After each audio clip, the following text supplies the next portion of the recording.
नमस्कार दोस्तों, आज हम बीएसटीसी के 2024 के लिए प्रश्न उत्तर करने वाले हैं। संधि, समास, उपसर्ग और प्रत्यय के जो परीक्षा में आए हुए प्रश्न हैं उनका हल करेंगे। तो आइए चलते हैं पहले क्वेश्चन पर। पहला प्रश्न है, किसमें संधि विच्छेद सही नहीं है? चारों में से कौन सा शब्द है जिसमें सही संधि विच्छेद नहीं है? युधिष्ठिर, युद्ध प्लस स्थिर। रामायण, राम प्लस एन, तो ये आपको दिख रहा होगा राम प्लस एन सही है। नमस्ते, नम प्लस ते विसर्ग संधि का है, ये दीर्घ संधि का है। सचिवालय, सचिव प्लस आलय, ये भी दीर्घ संधि का उदाहरण है, ये भी सही है। यहाँ पर युधिष्ठिर गलत है। युधिष्ठिर की संधि विच्छेद होनी थी युधि प्लस स्थिर, इससे मिलकर बनता है युधिष्ठिर। और युधिष्ठिर में कौन सी संधि है? व्यंजन संधि। कौन सी संधि है? व्यंजन संधि। इस तरह हमने यहाँ पर एक प्रश्न नहीं 4 प्रश्न देख लिए। इसी तरह हम आगे के प्रश्न देखने वाले हैं। दूसरा प्रश्न है, किस विकल्प में सभी शब्दों में उपसर्ग व प्रत्यय का दोनों का प्रयोग हुआ है? मतलब उपसर्ग और प्रत्यय दोनों का एक साथ प्रयोग हुआ है। आ बाल वृद्ध, अपकीर्ति। अब इस प्रश्न में आ उपसर्ग मानो और बाल वृद्ध शब्द हैं, लेकिन इसमें कोई भी प्रत्यय नहीं है। तो ये इसमें प्रत्यय नहीं है, तो इसका मतलब ये तो उत्तर हो ही नहीं सकता। इस तरह से आपको प्रश्नों को एलिमिनेट करना है। झगड़ालू, ससुराल, इसमें झगड़ा प्लस आलू प्रत्यय तो है लेकिन कोई उपसर्ग नहीं है, तो ये शब्द नहीं है, तो ये प्रश्न का उत्तर ये भी नहीं हो सकता, क्योंकि इसमें क्या बोल रहा है प्रश्न में? सभी शब्दों में, तो एक में नहीं है तो उत्तर नहीं होगा। अनुकरणीय, अनुकरणीय शब्द को देखो, इसमें अनुपसर्ग है और कर्ण शब्द हैं और ईय प्रत्यय भी हैं इसमें, तो इस शब्द में सब दोनों चीज़ें हैं। लेकिन अगले में देखते हैं निश्चल, तो निश्चल में केवल निस उपसर्ग हैं। कौन सा उपसर्ग है? निस, तो इसमें उपसर्ग है, प्रत्यय नहीं है, इसलिए ये भी इसका उत्तर नहीं हो सकता। तो इसका उत्तर क्या हो जाएगा? अलौकिकता और प्रशासनिक। क्यों? क्योंकि अलौकिकता में उपसर्ग हैं और ता प्रत्यय हैं, और लौकिक शब्द में एक प्रत्यय भी हैं। तो इस तरह से इसमें उपसर्ग और प्रत्यय दोनों हैं। और प्रशासनिक शब्द में भी उपसर्ग हैं, एक प्रत्यय हैं और शासन शब्द हैं, प्रशासन इक, तो इसमें उपसर्ग भी हैं और प्रत्यय भी हैं। तो इस विकल्प में दोनों शब्दों में उपसर्ग और प्रत्यय दोनों हैं। उम्मीद करता हूँ समझ में आया होगा। एक बार फिर देख लिए, उपसर्ग हैं और ता प्रत्यय हैं, ठीक है, और एक प्रत्यय भी है इसके अंदर, तो उपसर्ग और प्रत्यय दोनों हो गए। प्रशासनिक में भी उपसर्ग और एक प्रत्यय, ठीक है। नेक्स्ट प्रश्न पर चलते हैं। अगला प्रश्न है, यथाशक्ति शब्द किस समास का उदाहरण है? तो यथाशक्ति शब्द है वो अव्ययीभाव समास का उदाहरण है। इसमें तत्पुरुष समास नहीं है, कर्मधारय भी नहीं है और द्विगु भी नहीं है। इसमें कौन सा समास है? अव्ययीभाव समास। ये यथा वाले जितने भी शब्द आते हैं, यथाशक्ति, यथाक्रम, ये सभी अव्ययीभाव समास के उदाहरण होते हैं। और इनका समास विग्रह होता है यथाशक्ति का जैसे हो जाएगा शक्ति के अनुसार, यथाक्रम का क्रम के अनुसार। इस तरह आप और को भी समझ सकते हैं। अगला प्रश्न है, समुद्रोर्मी का सही संधि विच्छेद बताना है। तो समुद्र प्लस उर्मी हो जाएगा इसका, समुद्र प्लस उर्मी। मैं यहाँ जल्दी से इसलिए कर रहा हूँ ताकि आपका टाइम वेस्ट ना हो। इसमें देखो विसर्ग लगा हुआ है इसलिए ये गलत हो जाएगा। इसमें ओर्मी होता है, जो ओर्मी कोई शब्द ही नहीं होता, इसमें क्या है? उर्मी गलत लिखा हुआ है, इसलिए ये भी गलत हो जाएगा, क्योंकि उर्मी में बड़े ऊ की मात्रा आती है और उर्मी का मतलब क्या होता है? लहर। उर्मी का मतलब होता है लहर, इसलिए इसका हो जाएगा समुद्र प्लस उर्मी। अगला प्रश्न है, विसर्ग संधि से निर्मित शब्द समूह नहीं है। प्रश्न को ध्यान से पढ़ना है आपको परीक्षा में। विसर्ग संधि से निर्मित शब्द समूह नहीं बोलना है यहाँ पर, तो इसमें नहीं वाला बताना है वाले नहीं। तो देखो, सिरोभाग शब्द में विसर्ग संधि है, सिरह प्लस भाग, तो इसमें तो है। वयोवेग में भी विसर्ग संधि है, वैह प्लस वेग, इसमें विसर्ग संधि है। तेजोबल, तेजह प्लस बल, इसमें भी विसर्ग संधि है।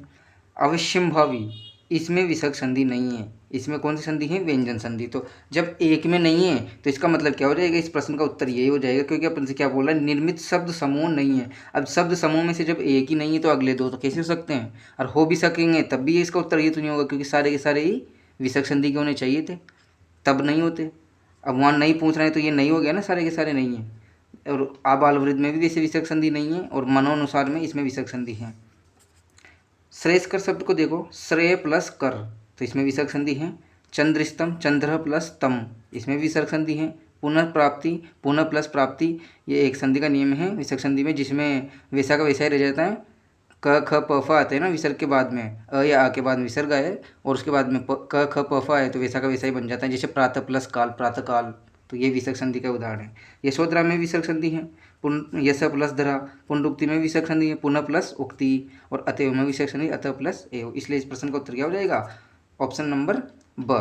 अगला प्रश्न है क्वेश्चन नंबर 6, किस विकल्प में सभी शब्द मूलतः द्विगु समास के उदाहरण हैं? ऐसे उदाहरण बताने जो केवल द्विगु के हो। दशानन, दशानन तो बहुव्रीहि समास का उदाहरण है, तो ये तो नहीं है, तो इस प्रश्न का उत्तर ये हो ही नहीं सकता, क्योंकि दशानन तो बहुव्रीहि का है। यथेच्छा में यथा प्लस इच्छा संधि विच्छेद होगा इसका। त्रिलोचन, त्रिलोचन का क्या होता है? शिव जी, इसका अर्थ शिव निकलता है ना, तीसरा अर्थ, ये भी बहुव्रीहि का है, तो जब ये द्विगु का नहीं तो ये भी उसका उत्तर नहीं हो सकता। सप्ताह, शताब्दी, अब देखो सप्ताह और शताब्दी दोनों शब्द द्विगु के उदाहरण हैं, तो इस प्रश्न का उत्तर क्या हो जाएगा? ये स नंबर वाला।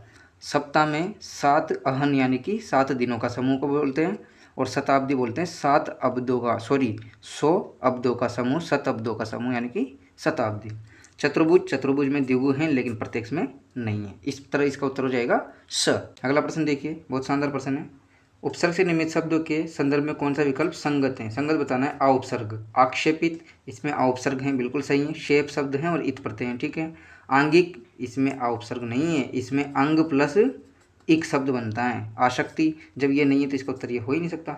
नी उपसर्ग वाला है। निष्णात, तो इसमें भी निस उपसर्ग है, निस प्लस नात, तो ये भी नहीं हो सकता इस प्रश्न का उत्तर।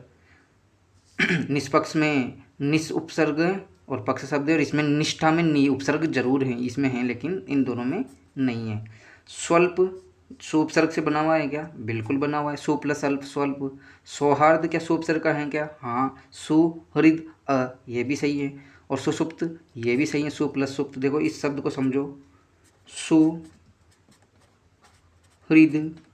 और अ, इससे मिलकर बना है ये शब्द सौहार्द। बहुत अच्छा शब्द है, कई बार शुद्ध में पूछा जाता है, ध्यान रखना इस शब्द को इंपॉर्टेंट कर लेना। सौहार्द शब्द में सुपसर्ग हैं और अप्रत्यय हैं, और हृद मूल शब्द है या धातु हैं, जबकि सुसुप्त में भी सुपसर्ग हैं। तो उपसर्ग है प्रगति में हैं, प्रतिवाद में प्रति उपसर्ग हैं नहीं है, तो ये भी इसका उत्तर नहीं होगा। प्रभाव में हैं, तो इस तरह इसका उत्तर हो जाएगा ऑप्शन नंबर स। ये सभी प्रश्न जो भी करवा रहा हूँ उनमें सब परीक्षा में आए हुए हैं किसी न किसी एग्जाम में। अपत्यवाचक तद्धित प्रत्यय से निर्मित शब्द किस विकल्प में है? अब पहले तो जानो अपत्यवाचक क्या होता है। अपत्य का मतलब होता है संतान, तो संतानवाचक प्रत्यय बताना है। मार्कंडेय, तो मार्कंडेय में ए प्रत्यय लगा हुआ है और ये संतानवाचक प्रत्यय होता है ए, तो ये तो सही है मार्कंडेय वाला। तो आंजनेय, अंजनी का पुत्र उसको बोलते हैं आंजनेय, इसमें भी ए प्रत्यय है, तो ये भी सही है, अपत्यवाचक प्रत्यय है। मागध, अप्रत्यय लगा हुआ है, अप्रत्यय भी तद्धित है अपत्यवाचक यानी कि संतानवाचक होता है, तो मगध में अ लगने से मागध बना, तो ये भी सही है। पौर्वात्य इस प्रश्न में गलत है, मतलब सही उत्तर क्या हो जाएगा अपना? पौर्वात्य, ऑप्शन नंबर द। निम्न में से यण संधि का उदाहरण नहीं है। अब यण का कौन सा उदाहरण नहीं? तो पितृ प्लस आदेश, पितृ प्लस आदेश, ये हो जाएगा यण संधि का, ठीक है। न्यून में भी है, नी प्लस ऊन, तो ये भी हो जाएगा।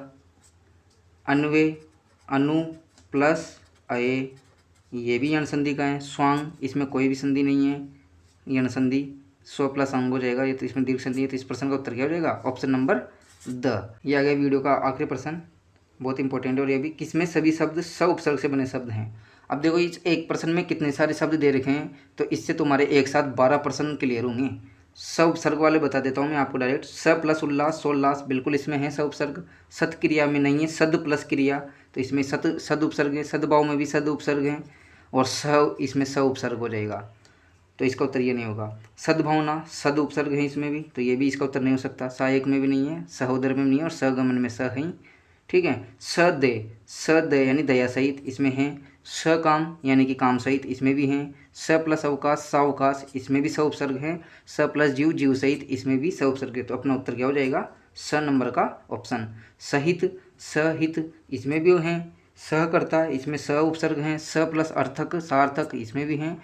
और सत प्लस जन, सज्जन, इसमें नहीं है, तो अपना उत्तर हो जाएगा स। तो ये जो भी प्रश्न थे वो आपके लिए महत्वपूर्ण है, परीक्षा में आने वाले प्रश्न हैं, पहले भी परीक्षा में आ रखे हैं। वीडियो अच्छा लगा हो तो वीडियो को लाइक करिए और अधिक से अधिक दोस्तों को शेयर करिए ताकि सभी को इसका लाभ मिल सके। और चैनल को सब्सक्राइब नहीं किया हो तो चैनल को सब्सक्राइब जरूर कर लेना। मिलते हैं नेक्स्ट वीडियो में, धन्यवाद।